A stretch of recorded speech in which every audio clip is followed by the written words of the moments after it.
রামনারায়ণ রাম। আমি সর্বপ্রথম ঠাকুর শ্রী শ্রী বালব্রহ্মচারী মহারাজের চরণে জানাই আমার শতকোটি প্রণাম এবং আপনাদের সকলকে জানাই বৈদিক অভিনন্দন। রামনারায়ণ রাম। এই বলে আমি আজকের তত্ত্ব ও আলোচনা শুরু করছি।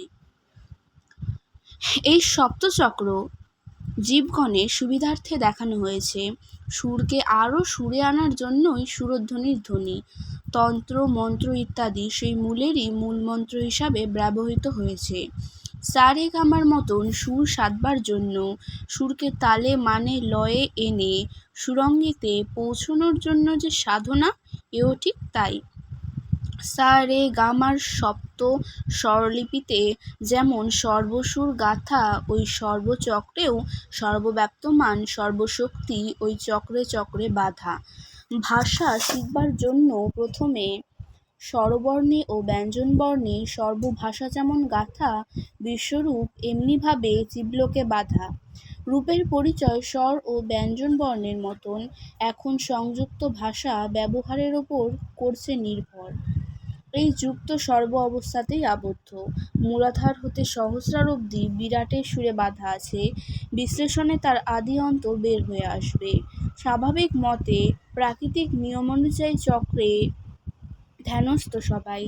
জীব সর্বাবস্থায়ই সেই চক্রেতে সর্বসময়ের জন্য বিরাজ করছে। আমাদের জীবনের মানচিত্র একটি চক্র। হোমে চক্র আছে, যাগযজ্ঞে চক্র আছে, কঙ্কাল একটি চক্র, বীজ গাছ ফুল ফল জল বাতাস সব এক একটি চক্র। আমরাও তেমনি এক একটি চক্র। খাদ্য রক্ত তেমনি এক একটি চক্র। যেভাবে আমরা গড়ে উঠেছি সেটাই জানবার, সেই ভিত্তিটাই জানা দরকার, যেই ভিত্তি হতে আমরা এসেছি। শিরা উপশিরাগুলি কেটে ফেলে দাও, চক্রের রহস্য কোনো বস্তুই বলতে পারবে না। দেহের সমস্ত অংশ টুকরো টুকরো করে কেটে ফেলে দিলে কেউ বলে না আমি পড়ে আছি মাটির ঢেলার মতো, কেউ সাড়া দেয় না। আবার সমস্ত অংশগুলি জোড়া দিলেই নিজস্ব সত্তা জেগে ওঠে। এই নিজের সত্তাকে বোধগম্য করার জন্য, এই সত্তাবোধকে বের করবার জন্য সাধকেরা চেষ্টা করছে, আপ্রাণ কাজ করে আসছে। নামভেদ এবং ভেদাভেদ চক্রগুলোও ওই ভেদাভেদে নানা নামে যখন নামিত হয়েছে, চিরন্তন যোগীরাও ভেদাভেদ বুদ্ধিতে পুনঃ পুনঃ যোগাভ্যাসে যোগ করে যাচ্ছে। নবরূপে আখ্যা সম্মুখীন আবিষ্কারের ওপর ধার্য হয়েছে। যোগী তখনই উপলব্ধিতে হয়েছেন বলে বোধগম্য করেন। বোধ্য বস্তু এমনই বোধে এসে উপলব্ধি নামে আখ্যা নেয়। কে বোঝে আমি কে? বুঝবার যন্ত্রটি কোথায়? চোখ দেখে বোঝে না, কান শোনে বোঝে না, কেউ বলে না আমি দেখেছি আমি শুনেছি। চক্ষু মেলে ঘুমিয়ে আছে, তাকিয়ে আছে, দেখতে পাচ্ছে না। কে যে দেখছে, কে যে শুনছে খুঁজে পাওয়া যাচ্ছে না। চোখটা খুলে এখানে রেখে দাও, সে বলবে না আমি দেখি। আবার ঠিক জায়গায় বসিয়ে দাও, তখনই বলবে হ্যাঁ দেখি। কে যে দুঃখ করে, কে যে আনন্দ করে, খুঁজতে গেলে কাউকে পাবে না। আমাদের দেহের মাঝে যে ক্ষুদ্র ক্ষুদ্র শিরা উপশিরা আছে, তা দ্বারা পৃথিবীকে 9 বার বের দেওয়া হয়।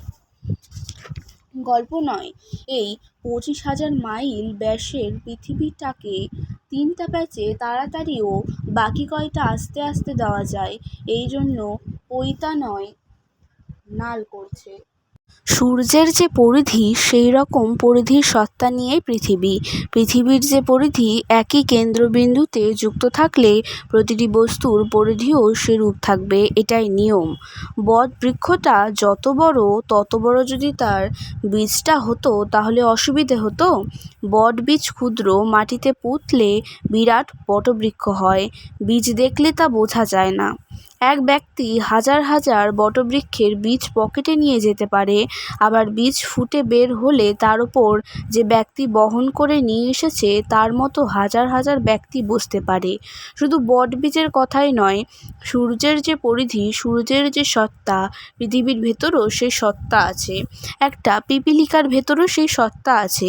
পিপীলিকাকে তো সূর্য বা পৃথিবীর তুলনায় আনাই যায় না। চিন্তা করতেও অসুবিধা হয়। একটা পিপীলিকার সন্তান, অগণিত সন্তান, গুণে শেষ করতে পারবে না। ইলিশ মাছের ডিম তো দেখেছ? একটা ইলিশ মাছের ডিম একটা নদীর পক্ষে যথেষ্ট। সাধারণত ইলিশ মাছের ডিম চোখে দেখা যায় না। তার জের এই, আর একজন মানুষের বীর্যে যে অসংখ্য শুক্র কীট থাকে তা ফুটবার সুযোগ পেলে এরকম কয়েক হাজার পৃথিবী লাগত তাদের আশ্রয় দেবার জন্য। সৃষ্টির যে জিনিস তা হতে যে জিনিস বহির্গত হবে, অফুরন্ত শক্তির বীজ তার ভেতর থাকবে। কাজেই অফুরন্ত সৃষ্টির মালিকের অগণিত সৃষ্টির ক্ষমতা প্রত্যেকটি জীবে সুপ্রতিষ্ঠিত। তার ধারা অফুরন্তভাবে বয়ে চলেছে।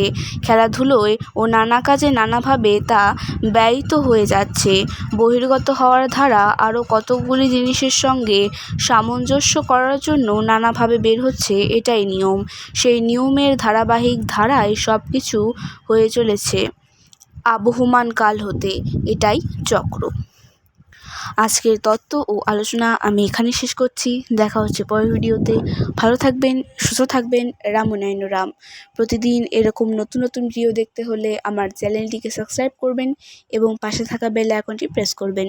ভালো লাগলে অবশ্যই লাইক, কমেন্ট, শেয়ার করবেন। ধন্যবাদ।